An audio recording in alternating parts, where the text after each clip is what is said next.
17 വർഷം മുമ്പ് ഒരു ആക്സിഡൻറ്റ് പറ്റിയിട്ട് നട്ടെല്ലിന് ക്ഷതം സംഭവിച്ചു. ആദ്യം പേപ്പർ ബാഗ് അങ്ങനെയുള്ളതൊക്കെ ചെയ്തുകൊണ്ടിരിക്കുന്നു. പക്ഷെ അതൊന്നും പുറത്തു കൊണ്ടുപോയി കൊടുക്കാനുള്ളൊരു സാഹചര്യം ഇല്ലാത്തതുകൊണ്ട് തുടരാൻ പറ്റിയില്ല. പിന്നെ എന്താ പറയുക, കുറച്ച് ഉള്ളിലോട്ടുള്ളൊരു സ്ഥലമായിരുന്നു, പുറത്തോട്ടൊന്നും ഇറങ്ങാൻ പറ്റില്ല. 16 വർഷമായിട്ട് റൂമിനകത്ത് തന്നെയായിരുന്നു. വണ്ടി മറിഞ്ഞിട്ടാണ് ആക്സിഡൻറ്റ് പറ്റിയത്. അപ്പോൾ പറ്റുന്ന സമയത്ത് ബോധമൊന്നും ഉണ്ടായിരുന്നില്ല. ഞാൻ ഹോസ്പിറ്റലിൽ കൊണ്ടുപോയി.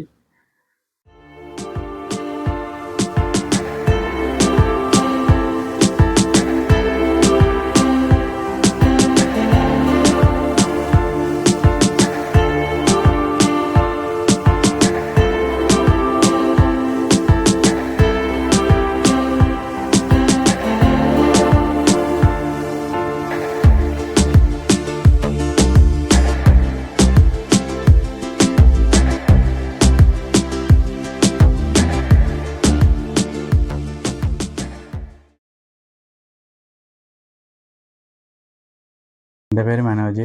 ഞാൻ തിരുവനന്തപുരം ജില്ലയിൽ അട്ടപ്പാറ കുറ്റ്യാണിയാണ് താമസിക്കുന്നത്. ഞാനൊരു 17 വർഷം മുമ്പ് ഒരു ആക്സിഡൻറ്റ് പറ്റിയിട്ട് നട്ടെല്ലിന് ക്ഷതം സംഭവിച്ച് വീൽചെയറിലായതാണ്. 3-4 വർഷം കിടപ്പിലായിരുന്നു. അത് കഴിഞ്ഞ് മുമ്പ് കൂലിപ്പണിയായിരുന്നു. അപ്പോൾ അത് കഴിഞ്ഞിട്ട് ആക്സിഡൻറ്റ് പറ്റിയതോടുകൂടി വേറെ വരുമാനം ഒന്നും ഇല്ലാത്തതുകൊണ്ട് ചെയ്യാൻ പറ്റുന്ന ഓരോ ജോലി എന്തെങ്കിലും ചെയ്യാൻ പറ്റുമോ എന്ന് നോക്കി ശ്രമിച്ചുകൊണ്ടിരിക്കുകയായിരുന്നു. വേറെ ഒന്നും കിട്ടിയില്ല. വീട്ടിനകത്തിരുന്ന് ചെയ്യാൻ പറ്റുന്ന ജോലി വേറെ നോക്കിയിട്ട് ശരിയായില്ല. പുറത്തോട്ട് പോയിട്ടൊന്നും ചെയ്യാൻ പറ്റില്ല. അങ്ങനെ നോക്കി ലാസ്റ്റാണ് ഈ കുട നിർമ്മാണം പഠിക്കുന്നത്. 8 വർഷമായി പഠിച്ചിട്ട്. 8 വർഷം കൊണ്ട് ചെയ്യുന്നുണ്ട്. ആദ്യം പേപ്പർ ബാഗ് അങ്ങനെയുള്ളതൊക്കെ ചെയ്തുകൊണ്ടിരിക്കുന്നു. പക്ഷെ അതൊന്നും പുറത്തു കൊണ്ടുപോയി കൊടുക്കാനുള്ളൊരു സാഹചര്യം ഇല്ലാത്തതുകൊണ്ട് തുടരാൻ പറ്റിയില്ല. പിന്നെയാണ് കുട നിർമ്മാണത്തെക്കുറിച്ച് അറിയുന്നത്. 1-2 പേരിങ്ങനെ ചെയ്യുന്നത് കണ്ട് അപ്പോൾ അതെങ്ങനെ എവിടെ നിന്ന് പഠിക്കാം എന്നങ്ങനെ കുറേ നോക്കി, ഒന്നും കിട്ടിയില്ല. അങ്ങനെ അവസാനം ഒരാളിനെ കണ്ട് അവരെ വിളിച്ചിട്ട് പഠിച്ചാണ് ചെയ്യാൻ തുടങ്ങിയത്. ആദ്യം കുറച്ച് 2, 3, 5, 6, 10 അങ്ങനെ കുറച്ചൊക്കെ എടുത്തിട്ടാണ് ചെയ്ത് തുടങ്ങിയത്. ഇപ്പോൾ 8 വർഷം കൊണ്ട് ചെയ്യുന്നുണ്ട്. ഇപ്പം 100-200 എണ്ണമൊക്കെ ഒരു വർഷം ചെയ്യുന്നുണ്ട്. കുട ഉണ്ടാക്കുന്നതിന് മെയിനായിട്ടും ഉപയോഗിക്കുന്ന ഫ്രെയിം, പിന്നെ അതിൻ്റെ തുണി, ഇടുന്നതിനുള്ള മൂട്, പിടി, പിന്നെ അതിൻ്റെ അടപ്പും വാഷറും. ഇതാണ് ഇതിന് മെയിനായിട്ട് കുട ഉണ്ടാക്കാനാണ് ഉപയോഗിക്കുന്നത്. ഇപ്പം കുടയുടെ ഫ്രെയിം ഇത് കിറ്റായിട്ടാണ് കിട്ടുന്നത്. ഇത്തരം ഒരു കിറ്റായിട്ടാണ് ഇത്തരം കിട്ടുന്നത് സാധനങ്ങൾ. ഇതിനെ നമ്മൾ തച്ചെടുക്കുകയാണ് ചെയ്യുന്നത്. പ്രധാനമായിട്ട് ഇപ്പം തൃശ്ശൂരിൽ നിന്നും കോഴിക്കോട് നിന്നാണ് വാങ്ങുന്നത് സാധനങ്ങൾ. അപ്പം ആവശ്യമുള്ള സാധനങ്ങൾ ഓർഡർ ചെയ്ത് കഴിഞ്ഞാൽ അവർ പാഴ്സലായിട്ട് അയച്ചു തരും. പൈസ അയച്ചിട്ട് ഓർഡർ ചെയ്താൽ മതി, അയച്ചു തരും. അടുത്തുള്ള പാഴ്സൽ ഓഫീസ് കണക്കാക്കി അയക്കുകയാണ് ചെയ്യുന്നത്.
കുടയുടെ സെയിൽ കൂടുതലും ജൂൺ സ്കൂൾ തുറക്കുന്ന ആ മാസം അടുപ്പിച്ചുള്ള സെയിലാണ് കൂടുതലും. ആ ഒരു ഇതേ ഉള്ളൂ. അത് കഴിഞ്ഞിട്ട് പിന്നെ ഇപ്പോൾ കുറവാണ്.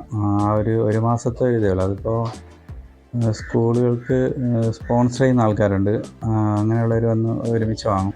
പിന്നെ അടുത്തുള്ള ആൾക്കാർ, പിന്നെ അറിഞ്ഞ് വരുന്നവർ, പിന്നെ മുമ്പ് വാങ്ങിക്കൊണ്ടിരുന്നവരുണ്ട്, സ്ഥിരം വാങ്ങുന്നവരുണ്ട്. അങ്ങനെയൊക്കെയാണ് സെയിൽ ചെയ്യുന്നത്. കുട എത്തിക്കുന്നത് ഇപ്പോൾ അടുത്തൊക്കെ ഉള്ള ആൾക്കാർക്കാണെങ്കിൽ നേരിട്ട് കൊടുക്കും. നേരിട്ട് കൊടുക്കാൻ പറ്റുന്നവർക്ക് കൊടുക്കും. അല്ല ദൂരോട്ട് നിന്ന് ഉള്ളവർക്ക് കൊറിയറായിട്ട് അയച്ചു കൊടുക്കും. കൊറിയർ ചാർജ് വാങ്ങിയിട്ട് കൊറിയറായിട്ട് അയച്ചു കൊടുക്കുകയാണ് ചെയ്യുന്നത്. കൊറിയറായിട്ടും പാഴ്സലായിട്ടും അയച്ചു കൊടുക്കും. വീട്ടിലെ അച്ഛൻ, അമ്മ, അനിയത്തി വരാനുള്ളത്.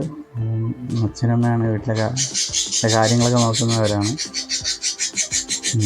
ഇവിടെ ആയിരുന്നില്ല താമസിച്ചിരുന്നത് മുമ്പ്. ഇപ്പോൾ 1 വർഷമായിട്ടുള്ളൂ കുറ്റ്യാനിയിൽ വന്നിട്ട്. മുമ്പ് വട്ടപ്പാറയായിരുന്നു. അത് ഇപ്പോൾ എന്താ പറയുക, കുറച്ച് ഉള്ളിലോട്ടുള്ളൊരു സ്ഥലമായിരുന്നു. പുറത്തോട്ടൊന്നും ഇറങ്ങാൻ പറ്റില്ല. 16 വർഷമായിട്ട് റൂമിനകത്ത് തന്നെയായിരുന്നു. പുറത്തോട്ടൊന്നും ഇറങ്ങാനുള്ളൊരു സാഹചര്യമില്ല, വഴി സൗകര്യമില്ലായിരുന്നു. കുറേ ശ്രമിച്ചിട്ടൊന്നും വഴിയൊന്നും ശരിയായില്ല. അപ്പം നമ്മുടെ അവസ്ഥ കണ്ടിട്ട് ഒരാൾ സഹായിച്ചതാണ് ഇപ്പോൾ ഇങ്ങോട്ട് വരാൻ പറ്റിയത്. ഇവിടെ വന്നതിന് ശേഷം പുറം ലോകമൊക്കെ കാണുന്നത് ഇവിടെ വന്നതിന് ശേഷമാണ്. പുറത്തോട്ട് ശേഷം പോകാനൊക്കെ തുടങ്ങിയത് വന്നതിന് ശേഷം. ഇവിടെ വന്നിട്ട് ഇപ്പം പുറത്തോട്ടൊക്കെ ഇറങ്ങാനുള്ള സാഹചര്യമായപ്പോൾ പുറത്തോട്ട് ഇറങ്ങാൻ വേണ്ടി ശ്രമിച്ച്. അതിന് വേണ്ടിയിട്ട് ഒരു ഓട്ടോ വാങ്ങാൻ വേണ്ടി കുറച്ച് ഫ്രണ്ട്സൊക്കെ സഹായിച്ച് അങ്ങനെ ഓട്ടോ വാങ്ങി. ബ്രേക്കൊക്കെ കയ്യിലാക്കി കൈ കൊണ്ട് ഓടിക്കാൻ കണക്കിന് എല്ലാം ശരിയാക്കി. ഇപ്പോൾ പുറത്തോട്ടൊക്കെ പോകാൻ അതുകൊണ്ടാണ് പറ്റുന്നത്. ഇപ്പോൾ കാലിന് പകരം കാലായിട്ട് ഓട്ടോയാണ്. ആക്സിഡൻറ്റ് പറ്റിയതാണ്. വണ്ടി മറിഞ്ഞിട്ടാണ് ആക്സിഡൻറ്റ് പറ്റിയത്. അപ്പോൾ പറ്റുന്ന സമയത്ത് ബോധമൊന്നും ഉണ്ടായിരുന്നില്ല. ഞാൻ ഹോസ്പിറ്റലിൽ കൊണ്ടുപോയി. അവിടെ ഏകദേശം ഒരാഴ്ച കിടന്നതിന് ശേഷമാണ് സർജറി അങ്ങനെയുള്ള കാര്യങ്ങളൊക്കെ പറഞ്ഞപ്പോഴത്തേക്കും കാലൊന്നും അനക്കാൻ പറ്റുന്നുണ്ടായിരുന്നില്ല. അപ്പം ഡോക്ടർ പറയുന്ന നട്ടലിൻ്റെ പ്രോബ്ലമാണ്. അപ്പോൾ അത് സർജറി ചെയ്യാൻ ആദ്യമൊന്നും ഒരു സമ്മതിച്ചില്ല. പിന്നീട് പറഞ്ഞൊക്കെയാണ് സർജറി ചെയ്തത്. നട്ടൽ പൊട്ടലുണ്ടായിരുന്നു. അപ്പോൾ സർജറി ചെയ്ത് അപ്പം പെട്ടെന്ന് ഭേദമാവും, പെട്ടെന്ന് 2 ദിവസം കഴിയുമ്പോൾ ശരിയാവും എന്നൊക്കെയാണ് വിചാരിച്ചത്. പക്ഷേ 2 ദിവസം എന്നുള്ളത് നീണ്ടു പോയി. ആഴ്ചകളും മാസങ്ങളും വർഷങ്ങളൊക്കെ ആയി. എന്നിട്ടും പിന്നീടാണ് ഇതിനെക്കുറിച്ച് കൂടുതൽ അറിയുന്നത്. സ്പൈനൽ കോഡിന് എന്തെങ്കിലും പറ്റിക്കഴിഞ്ഞാൽ ഇത് ശരിയാവാൻ വേണ്ടിയിട്ട് ഉള്ള സാധ്യത കുറവാണ്, പാടാണ്. അങ്ങനെ 100-90% ഒരുപാട് പേരെന്നെ പോലെ ഉണ്ട്. അവർക്കൊക്കെ ഇതാണ് അവസ്ഥ. അരയ്ക്ക് താഴോട്ട്, കഴുത്തിൻ്റെ താഴോട്ട് അങ്ങനെയൊക്കെ താഴ്ത്തുന്ന അവസ്ഥയാണുള്ളത്. ട്രീറ്റ്മെൻറ്റ് വലുതായിട്ടില്ല. അപ്പോൾ അങ്ങനെ ആ സമയത്ത് പിന്നെ സാമ്പത്തിക ബുദ്ധിമുട്ടായിരുന്നു. അപ്പോൾ ഒരുപാട് പേര് സഹായിച്ചാണ് ട്രീറ്റ്മെൻറ്റും ഉണ്ടാക്കിയത് ചെയ്തത്. ചർച്ചക്കാർ, നാട്ടുകാർ, കൂട്ടുകാർ, അങ്ങനെ ഫ്രണ്ട്സ്, അങ്ങനെ എല്ലാവരും കൂടി സഹായിച്ചാണ് ഈ സമയത്ത് ട്രീറ്റ്മെൻ്റ് എല്ലാം ചെയ്തത്. ഒരു റിക്കവർ എന്ന് പറയാൻ ഈ ഒരവസ്ഥയേ ആയുള്ളൂ. കിടപ്പിൽ നിന്ന് ഇരിക്കാൻ പറ്റിയൊരവസ്ഥയുള്ളൂ, നടക്കാൻ ഉള്ള ഇതായിട്ടില്ല. കുട നിർമ്മാണം സ്കൂൾ സമയത്ത് മാത്രമേ അധികമായിട്ട് ചിലവാകുള്ളൂ. അത് കഴിഞ്ഞിട്ട് പിന്നെ വേറെ ബാക്കി സമയം വെറുതെ ഇരിക്കണം. അപ്പോൾ അതിന് വേണ്ടിയിട്ട് ആ സമയം എന്ത് ചെയ്യാമെന്ന് വിചാരിച്ചിട്ടാണ് ഞാൻ സീരിയൽ ലൈറ്റ് ചെയ്യാൻ വേണ്ടിയിട്ട് തുടങ്ങിയത്. അതിപ്പോൾ ചെയ്യുന്നുണ്ട്, ചെയ്ത് കൊടുക്കുന്നുണ്ട് ഇടയ്ക്ക്. വലിയ ഓട്ടമൊന്നുമില്ല, ചെറുതായിട്ട് പറ്റുന്നതിൽ കുറച്ച് ചെയ്ത് കൊടുക്കും. ഇപ്പം ട്രീറ്റ്മെൻറ്റ് ഇപ്പോൾ വേറെ പ്രത്യേകിച്ച് ഫിസിയോതെറാപ്പിയാണ്. പിന്നെ കുറച്ച് മരുന്ന് കഴിക്കേണ്ടത്. പലരും സഹായിച്ചിട്ടൊക്കെയാണ് പോകുന്നത് മുമ്പോട്ട്. ജോലിക്ക് ഞാൻ മാത്രമാണ് പോകുന്നത്. അപ്പം എൻ്റെ ഇതുകൊണ്ട് മാത്രം അത്യാവശ്യം കാര്യങ്ങളൊക്കെ നടന്നു പോകുന്നേ ഉള്ളൂ. ബാക്കി ആൾക്കാരുടെ സഹായം കൊണ്ടാണ് ഇപ്പോൾ മുമ്പോട്ട് പോകുന്നത്. അച്ഛൻ നേരത്തെ കൂലിപ്പണിയായിരുന്നു, പാറയിലായിരുന്നു. അപ്പോൾ അത് കുറേയൊക്കെ ജോലിയൊക്കെ ചെയ്ത് വന്നപ്പോൾ ജോലി ചെയ്യാൻ പറ്റാത്തൊരിതായി ആരോഗ്യം. ഞാൻ ജോലിക്ക് ഇറങ്ങുന്നതിന് മുമ്പ് തന്നെ ജോലി നിർത്തി ഏകദേശം. അതിപ്പം ജോലിക്കും പോകുന്നില്ല, വീട്ടിൽ തന്നെയാണ്. അപ്പം എൻ്റെ ഇതുകൊണ്ടുള്ള വരുമാനം കൊണ്ടാണ് മുമ്പോട്ട് പോകുന്നത്. സ്കൂള് തുറക്കുന്ന സമയമാണ്. കുടകൾക്ക് ആവശ്യമുള്ളവർ ബന്ധപ്പെട്ട് കഴിഞ്ഞാൽ എത്തിച്ചു തരുന്നതാണ്. എന്നിട്ട് ആ നമ്പർ കൊടുക്കുന്നുണ്ട്, ആവശ്യമുള്ളവർ വിളിച്ചു കഴിഞ്ഞാൽ എത്തിച്ചു തരുന്നതായിരിക്കും.